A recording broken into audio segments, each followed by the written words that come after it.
Hey guys, welcome to the Youth Blog. So today we're gonna play a game, but it's a game, and you can win, and someone will definitely win. So the game is guess how many or how much is inside of whatever I choose that it is. Guess how many or how much is inside of whatever I choose that it is? What? Just guess how many of the thing or how much of the thing is in the thing. So, you'll get it once we get going. So, no cheating, no pausing. If you win, it'll be by each small group. So, small group leaders will go around and they'll ask each one. Whoever gets closest to the actual number, they win. They win the prize. So, all right, you ready? Here we go. All right, first up, we have these crowns. So, how many crowns do you think are in there? Okay, bye. How many crowns do you think are in there? Is it a lot of, crowns? I probably said that weird. Crayons? You guys crayons? Crowns? Crayons? Anybody say crayons? I say crowns. Doesn't make any sense. Whatever. Guess how many are in there? All right, next up. How much does Judah have in his piggy bank? That's right. It's a piggy bank. Check it out. How much money do you think is in that there piggy bank? $1 million? Less? Probably. How much money do you think is in that there piggy bank? All right, last up is how many stuffed animals are in this corner? How many stuffed animals are in this corner? That's right, how many? There could be a lot, I don't know. How many stuffed animals? Okay, bye. All right, so that was all three things. No cheating and pausing the video and counting. I try to show it fairly short. Don't cheat. Also, winners, you will get a gift card of maybe your choice to a restaurant or a store if those ever open again. So there you go. You win something. Make your guesses count. Leaders, do a good job.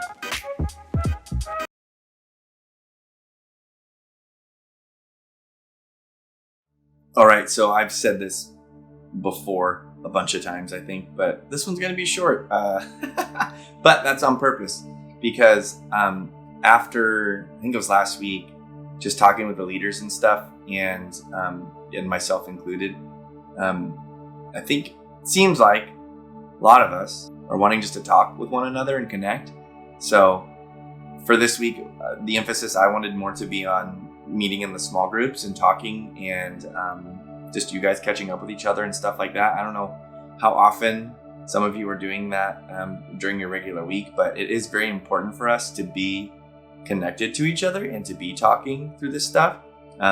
There's just one verse that I wanted to read this week that I think pertains to this. It's in Hebrews 10:25.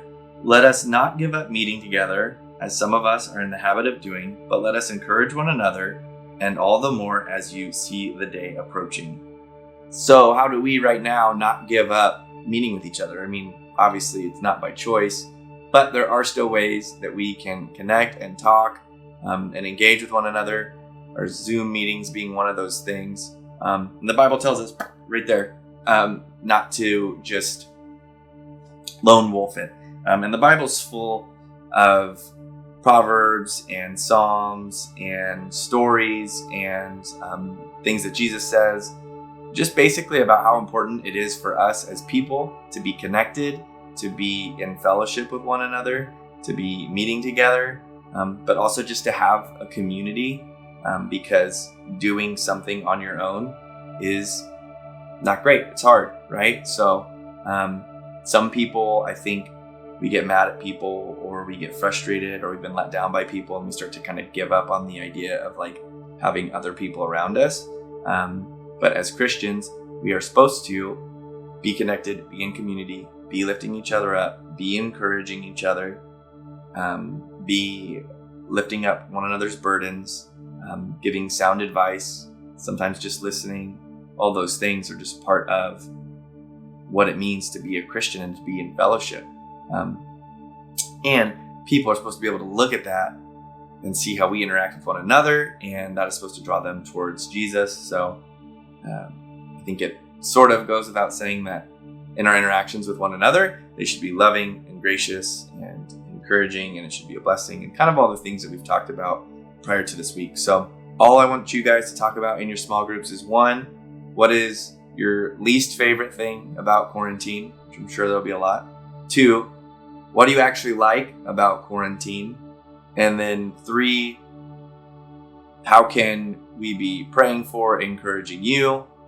And then four, just kind of an update on how everything's going in your house, with your family, with your friends, all that stuff. So just kind of update the whole group and then talk through those questions. I hope you guys are doing really good.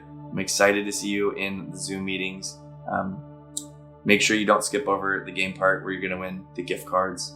And then, just catch up, talk to each other.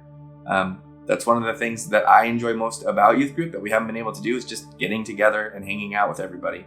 So on a small scale, we're going to do that right now. I hope to see you guys soon and actually have real youth group. I'm sure Little Caesars is very sad we're not ordering 6 pizzas every Wednesday. But I'm excited to get back together and just hang out with you guys and hopefully do some fun stuff. But anyways, I'll be praying for you. If you guys need anything, you can call or text, talk to your leaders. Now it's time to get into those Zoom meetings. So go to your Zoom meetings with your leaders. All right, bye guys.